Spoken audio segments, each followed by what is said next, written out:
बिस्मिल्लाहिर्रहमानिर्रहीम। मैं हूं राना कामरान और आप देख रहे हैं Rana Kamran podcast.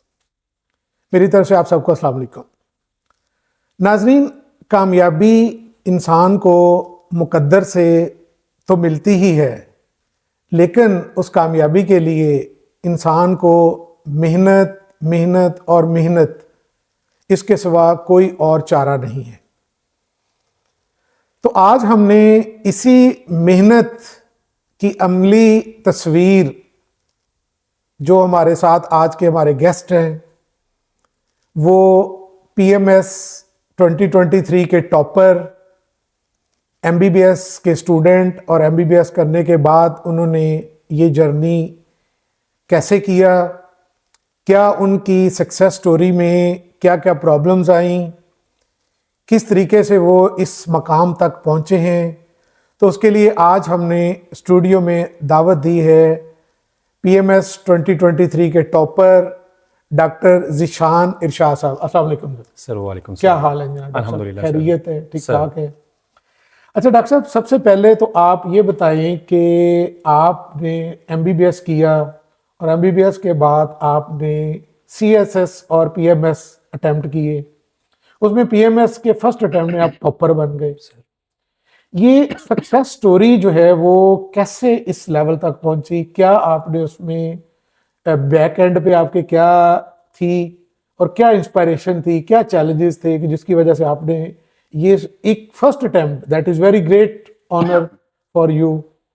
I am sorry sir, first of all thank you for having me here. Second ये है कि जब भी ये तारुफ होता है कि डॉक्टर ज़ीशान इरशाद और फिर सिविल सर्वेंट, तो नेचुरल सा जो पहला सवाल पूछा जाता है वो ये है कि डॉक्टर साहब कैसे, डॉक्टरी छोड़ के इधर कैसे? ठीक है जी।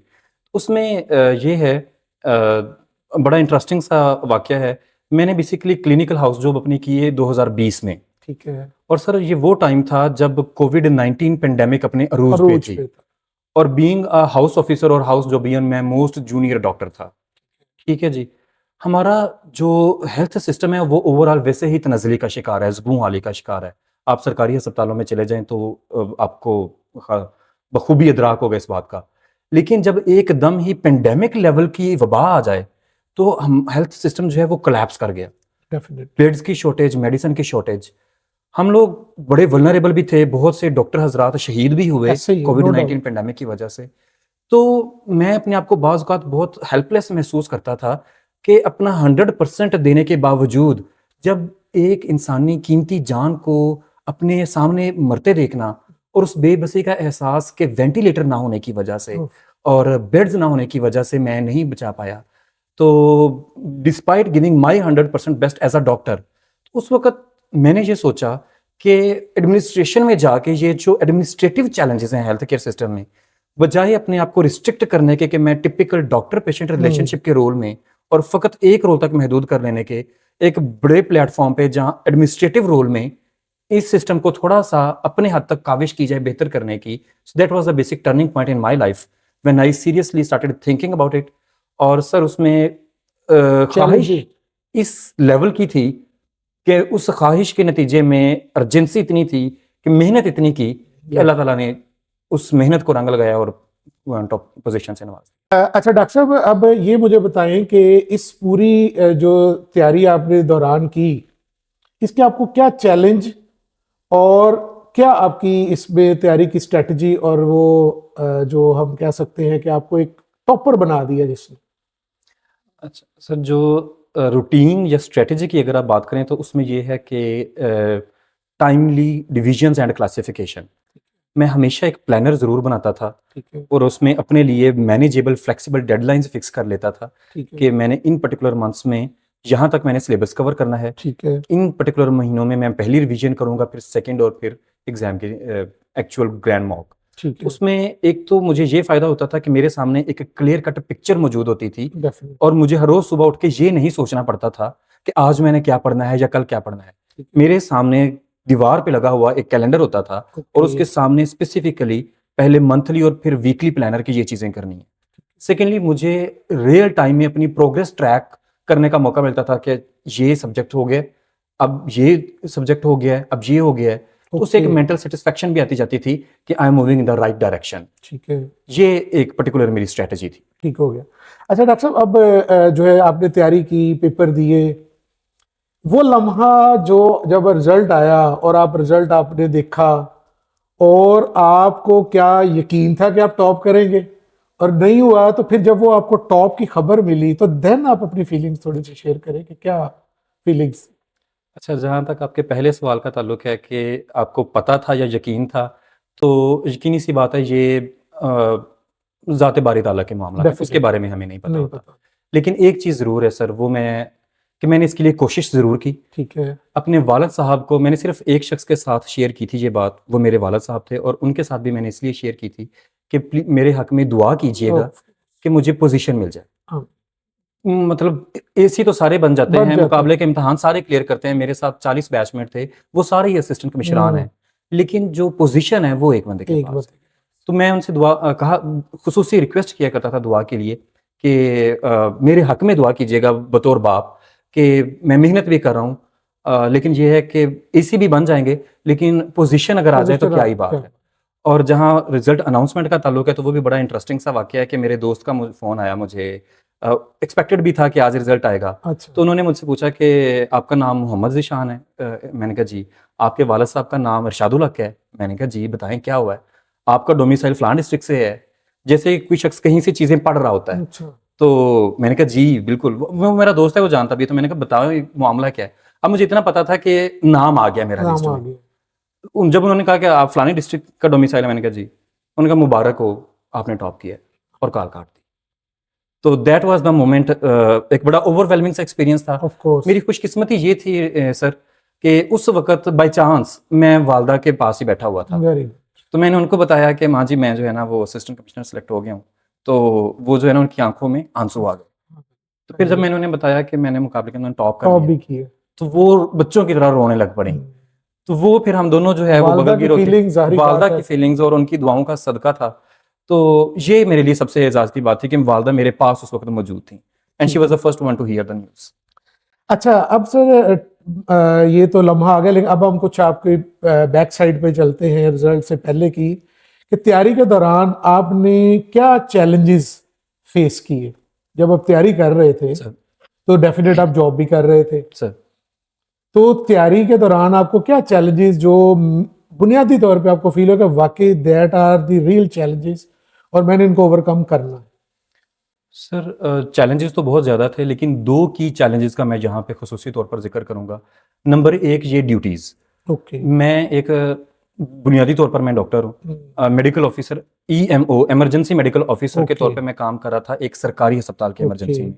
ये एक टर्शरी केयर हॉस्पिटल था जो रेफरल पॉइंट था।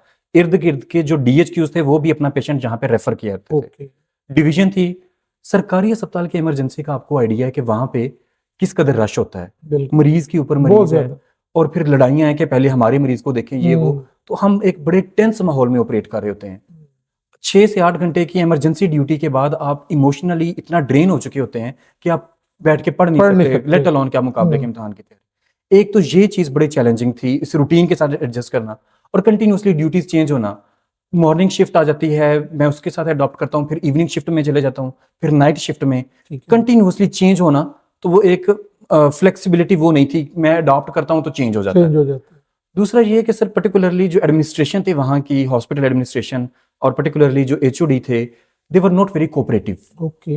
हम अपनी जिंदगी में किसी को अपने से आगे बढ़ता हुआ नहीं देख सकते। At times there are, Pakistani कौम का अलमी है। जो हमारा कौमी अलमिया भी है, small man in big offices. Of course. तो चैलेंजेस के छुट्टी ना देना, एग्जाम जब बिल्कुल करीब आ गया उस वक्त मैं उनसे छुट्टी लेने के लिए चला गया, तो कि सर ये एप्लीकेशन और यूं इस तरह मैंने एग्जाम देना। तो उन्होंने कहा कि आप वो जो फिर 1 हफ्ते की छुट्टी पे जाएंगे तो आप उसकी जगह पे ड्यूटीज कौन करेगा, तो रिप्लेसमेंट दें। तो मैंने कहा सर रिप्लेसमेंट, मैं एक कोलीग के पास गया, उन्होंने एग्जाम मेरा था, उनको क्या इंटरेस्ट था। इंटरेस्ट। तो मैंने उनसे कहा कि सर आप ही थोड़ी अरेंजमेंट करें, मैं एग्जाम आऊँ दे के 1 हफ्ते के बाद जब आऊँगा तो मैं अपनी डबल ड्यूटीज कर दूंगा, या इवन अगर आप कहेंगे तो ट्रिपल ड्यूटीज कर दूंगा। लेकिन ये है obviously it's the government job, I am not going to leave the job, तो ये मैं तमाम रिप्लेसमेंट्स कर दूंगा। तो उन्होंने कहा नहीं जी, आप जो है ना ये ड्यूटीज जो हैं ये फिर पहले करके जाएंगे, तो फिर आपको अब मेरा इम्तिहान है, और आप मुकाबले का इम्तिहान कैसे है। ड्यूटीज करें? एक ओवरवेलमिंग ड्यूटी है इमरजेंसी की। अब मैं जब मुझे रिवीजन की जरूरत है या उस टाइम की जरूरत है जो मैंने पूरा साल पढ़ा है उसको रिवाइज करने का, मैं ना सिर्फ ड्यूटी कर रहा हूँ, मैं डबल ड्यूटीज कर रहा हूँ, ओके, इसलिए कि मुझे वो एक हफ्ता एग्जाम देने का मौका मिल जाए। तो चैलेंजेस सर बिल्कुल थे, रुकावटें थी, लेकिन अल्लाह का शुक्र है कि उसने तकवीयत दी चैलेंजेस को ओवरकम। तो इस मुश्किल वक्त में आपने अपने आप को मोटिवेटेड कैसे रखा? बड़ी मतलब सवीर कंडीशन की, उधर से आपको जॉब की प्रेशर, सीनियर्स की छुट्टी ना मिलेगा, तो क्या अंदर ऐसी चीज थी जिसने आपको मोटिवेटेड रखा? सर ऑनेस्टली बताऊं तो ये भी एक मोटिवेशन थी, फिर उसको मैंने जिद बना लिया ओके, कि चूंकि मुझे रिलीव नहीं किया जा रहा या ये समझा जा रहा है कि जो है डॉक्टर साहब जो है वो एग्जाम देना चाह रहे हैं, अब मैं इनको करके दिखाऊंगा। तो मैंने फिर उसको अपनी जिद बना लिया, और यही एक चीज कि and it kept me motivated through out. कई रातें जाके काटी, कई दफा परेशानी, लिटरली पाल्पिटेशंस आती थी कि ना हुआ तो क्या होगा। ऑब्वियसली हर स्टूडेंट के ज़हन में ये चीजें होती हैं, अनप्रेडिक्टेबिलिटी है जब आप इस तरह के एफर्ट कर रहे हैं तो, लेकिन ये है कि नहीं जी अब इनको करके दिखाना है, अब बन के दिखाना है, जिद बना लिया उसको अपनी, और फिर अल्लाह ताला के ऊपर जो है ना वो मामला डाल दिया सारा कि वो चीजें आसान होती गई, चीजें उसने आसान कर दी। अच्छा डॉक्टर साहब, जो है ना वो आपने ये कामयाबी तो हासिल की, अब ये बताएं कि एक सिविल सर्वेंट बनने के लिए एक एस्पायरेंट के अंदर क्या बेसिक 2-3 खसूसियात कि वो कर सकता है, या हर कोई ही इसमें जो है ना वो जिस मर्जी कैलिबर का हो वो कर ले? सर बहुत अच्छा सवाल है।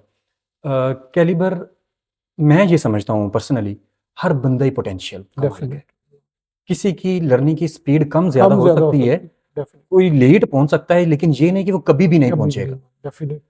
एक जो चीज अगर आप मुझसे पूछें कि क्या वो चीज है जो एक सिविल सर्वेंट तक पहुंचने के लिए होनी चाहिए, सर वो कंसिस्टेंसी। हम एक दिन एसी बनने का ख्वाब देखते हैं, हम पूरी रात पढ़ते हैं, अगले दिन हम थक जाते हैं, हम कहते हैं कि शायद ये मेरे बस की बात नहीं है। कंसिस्टेंसी डेली की बुनियाद पे टाइम फिक्स कर लें, कम टाइम फिक्स कर लें, लेकिन कंटिन्यूअसली कंसिस्टेंटली परसिस्टेंटली लेके चलते रहें आखिर तक। तो ये नहीं कि किसी दिन बहुत ज्यादा पढ़ लिया, अचानक से एक उमंग जागी कि मैंने जी एएसपी लगना, ये एसी लगना, और पढ़ लिया बहुत ज्यादा, और फिर अगले दिन doing things in bits and chunks. और एक चीज सर, हार्ड वर्क। लोग भागते हैं शॉर्टकट की तरफ, मुझसे पूछा जाता है टिप्स दे दें जी, हाई यील्ड टॉपिक्स बता दें, गैस लगा दें कि कौन कौन सी चीजें करनी है, शॉर्टकट है ना, शॉर्टकट्स है ना, there is no shortcut to success. और पर्टिकुलरली इस लेवल के एग्जाम का, आप मुकाबले का इम्तिहान है, मुकाबला कर रहे हैं बाकी लोगों के साथ, आप रिस्क नहीं ले सकते कि मैं ये चीजें छोड़ दूं, ये कर दूं। Hard work, that is the only smart work, and consistency. अच्छा डॉक्टर साहब, जो जाहिर बात है ये एक मुकाबले का इम्तिहान है, तो इस इम्तिहान के दौरान स्ट्रेस प्रेशर बहुत ज़्यादा होता है माइंड के ऊपर, और कई दफ़ा हमने देखा है कि बंदा तैयारी करता है और एन एग्जाम से एक दिन पहले, ये एग्जाम वाले दिन वो स्ट्रेस लेवल इतना हाई होता है कि वो पेपर में बिल्कुल छोड़ के खाली आ जाता है कि नेक्स्ट अटेम्प्ट करूँगा। तो क्या आप एडवाइस करना चाहेंगे कैंडिडेट्स को कि वो स्ट्रेस और प्रेशर को मैनेजमेंट के लिए क्या अपने अंदर ऐसी पोटेंशियल पैदा करें कि वो अपने आप को ये एनेबल कर लें? सर मैं ये समझता हूँ कि ये मुकाबले का इम्तिहान जो है, ये आपके इंटेलेक्चुअल से ज़्यादा आपकी स्ट्रेस हैंडलिंग का एग्ज़ाम है। यस। और मैं अगर बहुत ब्रीफली आपको एग्ज़ाम स्ट्रक्चर के बारे में बताऊं तो हमारे 12 पेपर होते हैं। ठीक है। 6 दिन में 12 पेपर होते हैं। 6 दिन में 12 पेपर ख़त्म हो जाते हैं। एक दिन में 2 पेपर होते हैं, 3 घंटे का एक पेपर होता है, और 2 पेपर 6 घंटे के होते हैं। 6 घंटे मुसलसल बैठ के आपने कुर्सी के ऊपर, सरकारी स्कूलों की कुर्सियों में बैठ के 6 घंटे सिर्फ लिखना है। ठीक है। पहले पेपर में और दूसरे पेपर के दरमियान सिर्फ 2 घंटे की ब्रेक होती है। उसमें आपने खाना पीना भी है, आपने अगला जो सब्जेक्ट पूरा पेपर है उसको रिवाइज भी करना है। पहले दिन आपने इस रूटीन में गुजार दिया, 6 घंटे लिख के आ गए, दूसरे दिन तीसरे दिन चौथे दिन आपकी बस हो जाती है। आप एक इस कदर हेक्टिक रूटीन में गुजार के आप स्ट्रेस नहीं हैंडल कर। और बेसिकली शायद मेरा ये ख्याल है कमीशन का भी इसको इतना हेक्टिक बनाने का, ये क्योंकि कल हमारी नेचर ऑफ जॉब ऐसे है कि हमने डिस्ट्रिक्ट संभालना है। बिल्कुल। तो आपकी स्ट्रेस हैंडलिंग, प्रेशर मैनेजमेंट यहीं से जज होती है कि आप इस कैलिबर के हैं कि आप स्ट्रेस हैंडल कर लेंगे। फ्रॉम द मेडिकल पर्सपेक्टिव ये है कि सर अगर आप उन 6 दिनों में आपसे पढ़ा नहीं जाता, आपने अगर पूरा साल तैयारी की है ना, तो फिर आप रिलैक्स भी होंगे, स्ट्रेस लेवल भी आपका कम होगा। अपनी साइकोलॉजिकल हेल्थ का ख्याल रखें, फिजिकल हेल्थ का ख्याल रखें, स्लीप का ख्याल रखें, सो के जरूर जाएं। और साथ साथ जब चीजें करेंगे ना तो फिर आपको स्ट्रेस कम होता जाएगा। बाकी एक चीज मैं ये किया करता था, इमेजिन किया करें कामयाबी को कि मैं वहां पे पहुंच गया हूँ, वो आपको एक उम्मीद की किरण देती है। और अपनी जो है ना वो सक्सेस स्पीच तैयार करने की कोशिश किया करें। कोई हमने उम्मीद का सिरा ढूंढना है ना कि जो हमें इस डिप्रेशन वाले फेज से अभी मौके पे निकाले। तो ये एक स्ट्रेटजी थी मेरी थोड़ी। अच्छा डॉक्टर साहब, अब लास्ट में जो है वो जो आपसे हम गुजारिश करेंगे कि जो इस फील्ड में अपीयर होना चाहते हैं, मुकाबले के इम्तिहान को वो अपनी ज़िंदगी का मकसद बनाना चाहते हैं, तो उनके लिए आप क्या पैगाम देना चाहेंगे? जो यूथ इस वक्त है उस हवाले से उनको क्या पैगाम देना चाहेंगे कि वो मोटिवेटेड हों और वो भी आपकी तरह ही आने वाले दिनों में, आने वाले सालों में एग्जाम्स के दौरान जो है ना वो टॉपर बने, या एटलीस्ट कम से कम फर्स्ट अटेम्प्ट में कामयाब ज़रूर हो, ना हो तो दूसरी में कामयाब हो जाए? सर, जो प्रोस्पेक्टिव कैंडिडेट्स हैं जो इसके लिए तैयारी कर रहे हैं, मैं अक्सर ये कहा करता हूँ कि एक 5P फार्मूला है कामयाबी का। 5P P English alphabet. उन पीज से सर ये बनता है, वन बाय वन मैं बड़ा ब्रीफली इसको करूंगा। सर, पैशन है, परसिस्टेंस है, परसिवियरेंस है, पेशेंस है और प्रेयर्स है। पैशन है, अगर आप में जज्बा नहीं है ना कि मैंने क्यों करना क्यों है, तो आप दरमियान में छोड़ देंगे। मुश्किल सफर है, कांटों भरा सफर है। परसिस्टेंस, कंसिस्टेंटली लगे रहें। परसिवियरेंस, डटे रहें, रुकावटें आएंगी, it is bound to happen. लोग रोड़े अटकाएंगे, आप डट गए तो आधी गेम आपके हाथ में है। पेशेंस है सर, चीजें अल्लाह ताला के हाथ में है, तवक्कल रखें, सब्र, अल्लाह ताला जरूर रंग लगाएगा। और प्रेयर्स, पेरेंट्स प्रेयर्स, पर्टिकुलरली वालिदैन की दुआएं और खास तौर पर माँ की दुआ, उसको अल्लाह ताला वापस करने से हया करता है। वालिदैन से कहें कि दुआ करें। ये एक जो चीज़ मेरे लिए काम की, और मेरा ख्याल है कि जो इसको अडॉप्ट करेगा तो इंशाल्लाह ताला पोजीशन है तो एटलीस्ट आप एलोकेशन जरूर हासिल करेंगे। जी नाजरीन, आपने जो है डॉक्टर साहब की गुफ्तगू सुनी, तो इसमें यही चीज़ है कि बी मोटिवेटेड, हार्ड वर्क के लिए 5Ps का जो फार्मूला बताया, that is the success story of doctor साहब आल्सो। और मैं उम्मीद करूँगा कि इस सक्सेस स्टोरी को सुन के हमारे जो आने वाले दिनों में मुस्तकबिल के अंदर जो एस्पायरेंट्स CSS PMS को अटेम्प्ट करना चाह रहे हैं, वो इंशाल्लाह ताला इनसे मोटिवेटेड फील करेंगे और आने वाले दिनों में मज़ीद अपने लिए मेहनत और लगन का जज्बे के साथ इस फील्ड में आने के लिए इंशाल्लाह ताला अपनी भरपूर एफर्ट करेंगे। तो best of luck for all of these. Doctor, thank you very much for having me. Thank you sir. अस्सलाम वालेकुम जी।